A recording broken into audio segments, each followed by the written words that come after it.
What is going on, guys? Jack here, and today I'm bringing you another Dead by Daylight video, and this one is to showcase the brand new killer, the Plague. So the Plague, otherwise known as Adiras, is one of the 15 killers that are currently featured in Dead by Daylight. She was introduced in the latest chapter, Demise of the Faithful. Here and another survivor, including a new map, which we'll get into a little bit about in a moment. But first, I just want to give you a brief summary of how this killer works. When she was 5 years old, the youngest of a family of 7 was left on the brick red burning steps of the Temple of Purgation at the centre of Babylon. To process her shock and sorrow, she held on to the belief that the god has a plan for her. Her new life was one of quiet servitude. She would tend to the gardens, prepare ceremonial meals, and polish ceremonial incense burners. At night, she would pray for a sign that would reveal her purpose. When she came of age, she attended the high-ranking priests during the yearly worshipping of the sea goat, the god of war and creation. Swinging a censer down the great hypostyle hall, she cast thick black fumes that reached the cold, towering stone pillars before dissipating.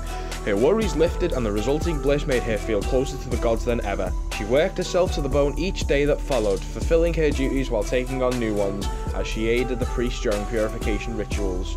Before her first ceremony, she visited the priest's sanctuary chamber, where she lit the candles and she noticed a narrow opening at the back. Sliding through the gap, she reached a crypt hidden under the sanctuary. The chamber was bare except for the golden statue of a woman who stood with outstretched hands, her fingers covered in jewels. It was the sign she had been waiting for. The great hall was packed with followers who bowed down as she entered. She strode to the brick altar and grabbed a ceremonial dagger forged in silver, her ruby-ringed fingers wrapping around the blade like claws. The sudden display of luxury intrigued the followers, who were struck already by her youth and beauty. As she began reciting the epic of creation, a woman at the back swooned and collapsed. She rushed to her and noticed the black blisters covering her feet. Without hesitation, Adiras grabbed her sacred blade and swung at her own foot, severing a toe. Then she offered the bloody part to the gods, asking them to protect the woman. A silence fell over the followers, who revered Adiras as their new priestess. Tales of her wealth, beauty and devotion began to spread across the city as quickly as the disease. Soon the followers called her the High Priestess of Babylon. But her faith was tried when she showed the first signs of infection. Her cough became a mix of phlegm and blood. Her neck erupted in abscesses, and her four-toed foot darkened. Ashamed of her condition, she began wearing a veiled headpiece and carried a censer that masked the rancid smell of sick that clung to her skin. Hoping to be saved, she kept performing the rituals, offering blessed water and food to her followers. But no ritual could save her. In a desperate attempt to appease the gods, Adiras banished herself from the city. She travelled north with a few followers, venturing through the cold woodlands of Urashtu, until it was no longer possible to walk. They camped in a damp cave where Adiras laid in a pool of vomit. Her foot, which had turned black, was so swollen she could not go any further. Her followers and she realised the truth in that cave. They were all infected with the plague. Kneeling amongst her wretched followers, Adiras made her one last prayer. The black fumes of incense rose into the damp air before being wiped off by a cold breeze. Neither the body of the plague or those of her followers were ever found. Many told tales of her return, but no one truly knew what fate had befallen the High Priestess of Babylon. Starting off with the Plague's perks, there are 3 perks which the killer will start off with. They are also teachable in the Blood Web. Corrupt Intervention is available at level 30, Infectious Fright is at level 35, and Dark Devotion is at level 40. Once obtained, other killers will be able to find the Plague's perks in their respective Blood Webs from that point onwards. So let's start off with the first one, Corrupt Intervention. Your prayers invoke a dark power that meddles with the survivor's chance of survival. 3 generators located farthest from you are blocked by the entity for 80, 100 or 120 seconds at the start of the trial. Survivors cannot repair the generators for the duration Corrupt Intervention is active. It shall be known across the land that the gods curse the unfaithful.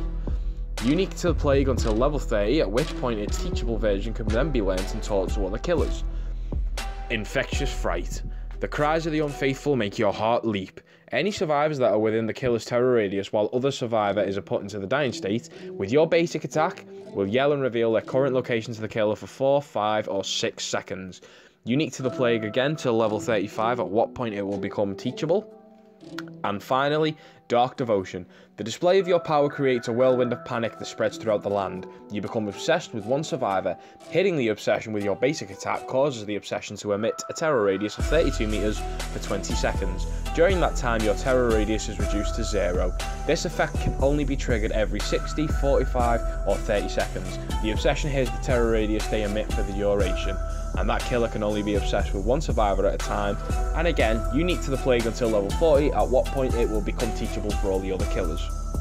So what you're seeing in this video, guys, is actually my playthrough of the killer on my first game, and I've got to say she's actually really cool. It's a nice area control kind of killer, and that ties into her power now, which I'm going to talk about. Vile Purge. So if you hold down the power button to charge Vile Purge, releasing the button unleashes a stream of infectious bile. A survivor hit by the stream becomes infected. They'll accumulate an amount of infection by being hit by the stream, running or performing interactions. Environmental objects also become infected for a short duration when hit by the stream. So like I mentioned, it's good for controlling areas. If the survivor's infection indicator is completely filled, they are forced to vomit, and that'll continue to do so at random intervals. They become injured if they're not already, and gain the broken status effect, and they pass on to their infection to other survivors as well as environmental objects that they interact with. So that's good. If you put someone on the hook and they're in that state, I guess that counts when somebody takes them off the hook. There's a chance that they'll get infected. I'm not entirely sure if the hook one is true, but I know if you're healing someone or helping someone fix a generator, then obviously the generator will get corrupted, and then you could in turn get corrupted as well. Infected survivors can remove all infection by interacting with a pool of devotion. This acts as kind of like what Jigsaw's sort of add-on for the map is, you know, the removing the bear traps from the head. This blocks it from further use by other survivors. If the survivor is injured, they become healthy. If all pools of devotion are corrupted at the same time, all pools of devotion revert to their clean state and the plague automatically gains Corrupt Purge. The plague may consume the corruption at a pool of devotion that has previously been used by a survivor. This removes the corruption from the pool and transforms Vile Purge into Corrupt Purge, which you'll actually see at the end of the video. Corrupt Purge instantly damages any survivor hit by the stream but does not apply infection. It only lasts for a short duration. Now, I don't know if it's a one-hit down with that move, but it's certainly, you'll see at the end of the video, that is certainly what happens to one of the survivors. It's interesting, really. It's nice to have an area control killer that isn't too OP but isn't really too bad. So for example, Vile Purge has a maximum range of approximately 13 meters. Vile Purge takes 1.6 seconds to charge and sprays for 2 seconds. Corrupt Purge lasts a minute. It takes the plague 1.4 seconds to ingest Corrupt Purge. It takes survivors 6 seconds to cleanse themselves at a pool of devotion. Environmental objects stay infected for 35 seconds. Survivor infection does not reset upon being hooked. So I believe that means if they're infected and they get hooked, the infection will not go away. They will stay infected. Overall, I'm very intrigued to see how this killer goes down with people. If you like the killer, do let me know below. And if you want to see improvements or the kind of killer that you would like to see in this game, sound off below. But again, they've released another killer that I really like. The only one that I never could get into was the Spirit. But I really like Legion, I really like the Clown. I even like the movie-based ones that they've done, and I love what I've seen so far, and I love the Plague. So let me know what you guys think of this DLC. I haven't had a chance to test out the new map yet, so hopefully when we do a video with Ben and Jay, hopefully we can get some experience there on the map and give it a go. So thank you guys for watching, and I will see you in the next video. Bye!